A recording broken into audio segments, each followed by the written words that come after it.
This is a quick review of our main crop garden number 5 on October 1st, 2019. Part of a series that I've put together, video playlist. You can see from the beginning of the year what I began to do in this small 15 by square foot garden. And we'll start right here with the bricker tomatoes. This is the last of them here. I picked them, just clipped the vines off, and some of the tomatoes are still attached to them. See if they ripen. One of them is starting to. We got these, some type of a cherry tomato. I forget what it is, but I've been picking them very heavy. I'm dehydrating them right now, and you can see one starting to ripen, and then that branch flips over, and there's some here, and there's some over here, and there's some way up on top there. I don't think they're all going to ripen, but I have a trick that I can play to get most of them to ripen. You pull them out by the roots and you hang them upside down in the garage. So I'll be doing that. All the other ones I've already pulled. I had a Wisconsin 55 over there. I pulled that too. We've got some blackberries growing in here. I'll be digging those out and transplanting them. They're remnants of a transplant I've already done. Got some peppers. Been picking on those real heavy. These are tomatillas. There's one in there. So I've never had them before. I don't even know. Most of them are empty. That's all. No, I got some in there. Oh, that one's pretty full. I think you got to pick those before before it frosts as well. So we probably got about 3 weeks. If we're lucky, we'll have more. All these cherry tomatoes are doing very well. I've been picking them and picking them. Planted some radishes to see if they'll grow in the shade of the tomatoes. And they are. I don't know if they'll bulb up. They got some pretty nice leaf structure there. More tomatoes. I wonder if these are supposed to be orange. I don't know. Well, they taste ripe. Another radish in there underneath this pepper. Another radish over there. This vine here is growing, no, this one here is growing yellow ones or gold ones like sun gold, but they're not as sweet. And this one here was just totally loaded with tomatoes. Right here. I already clipped off some of the stems with tomatoes on it, but you can see nice long stem. Lots of tomatoes. I think I got about a gallon of them dried already. This right here is white salsify. I'm going to be yanking those out. I think they die when you get a frost. So I got to do a little more research on it. I just kind of planted them because I want diversity. Maybe I'll pull this one out right here in this video and we'll see what we got there. Let me feel down there. Well, that's not much of a root.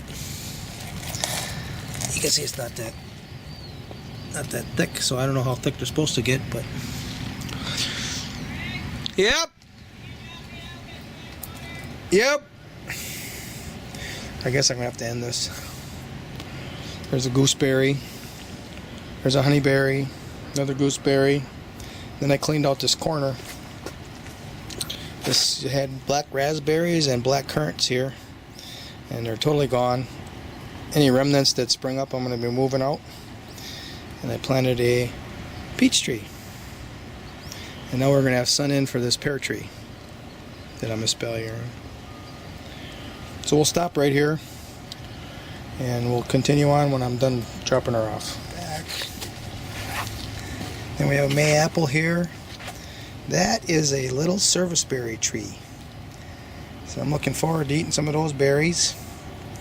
There's a little bit of weeds growing. And we have an eggplant. I think it might be getting close to time to harvesting an eggplant. An egg vegetable. Look at this. We got some hardening of the peppers. It's supposed to be a really hot one. I don't even have the tag anymore, so I don't know what it is, but it is a magnificent pepper tree. This might be worthy to bring in the house because there's nothing eating it. This is a chocolate pepper, and I already harvested a few chocolate peppers off of it. I don't see any more. No, I don't see none. And I still got kohlrabies left. Not many. I see 2. I got 2 left. That's it. And this is a celeriac. Take some of these out of there. You can see the root starting to form here a little bit. It's not huge like it would be in the sun, total sun, but I'm trying to slow the growth down. Slowing the growth down, I believe, increases the nutrients. We have a ground cherry that's getting to the end of its line.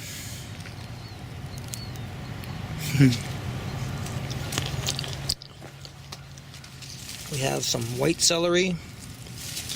We have a green celery. We have a yacon. Look at that. What a magnificent plant.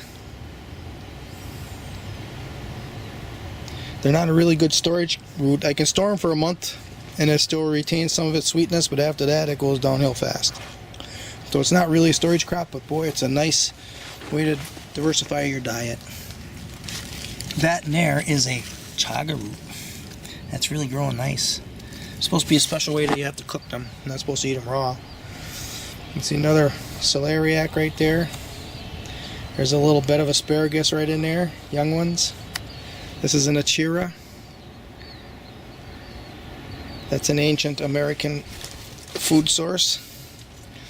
This back wall is just loaded with skirret.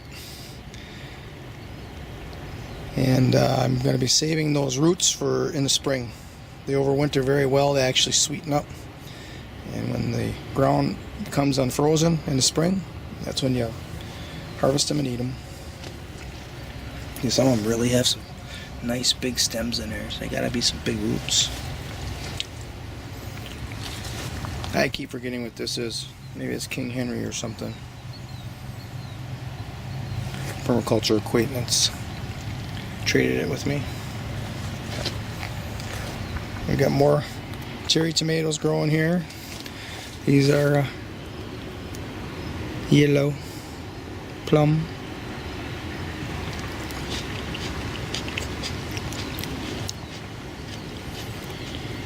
One of my YouTube subscribers yelled at me I shouldn't be eating when I'm filming. Sorry. We have a whole bunch of white celery in here. Look at it. They're really starting to thicken up here. I transplanted them here. Singled them out. They're in a pretty dense spot over where I had them. They're growing pretty nice. Pepper plant. I got a few jalapenos out of it, but not too many. Here's one. It's coming. These are elephant garlic that's going to seed. It's pretty wet, so I'll leave them go yet.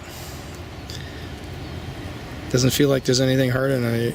Oh yeah, I feel a couple. Oh yeah, there's a couple in there. We'll wait a couple days of dry weather. And I'll put them in a paper bag. Try to shake the seeds out. Got a kiwi vine here. I left that, but I also had black raspberries here. It's been yanked out of there. This is a plum tree. I'm espaliering here. See the nice gracing sweep of the branches. This is a special tree. I haven't got any fruit out of it yet. It made it through the winter. It's called an azaroli. I'm looking for the tag and I can't find it. I know that ain't the tag, is it? Nope, that was a tag saying that these are flax seeds. So I probably got some flax seeds to pick too. I don't know where the tag is. Must be, maybe it's down in that tube there somewhere. Oh, I'll deal with it some other time. There's a tag here on its sister. This is a gold azaroli. There's a skirret here. I'll be yanking that out here pretty soon. I'll put that on camera and upload it to YouTube when I dig that out. I dug a couple out already, just after fall equinox, and they're ready. Now, I'm not saying that they're at their full picking ability, you know, the fattest roots, but flavor is good. Otherwise, throughout the summer, they're really tough and you can't even chew them. They're ready to go. So that's it. Quick review. Thanks for watching.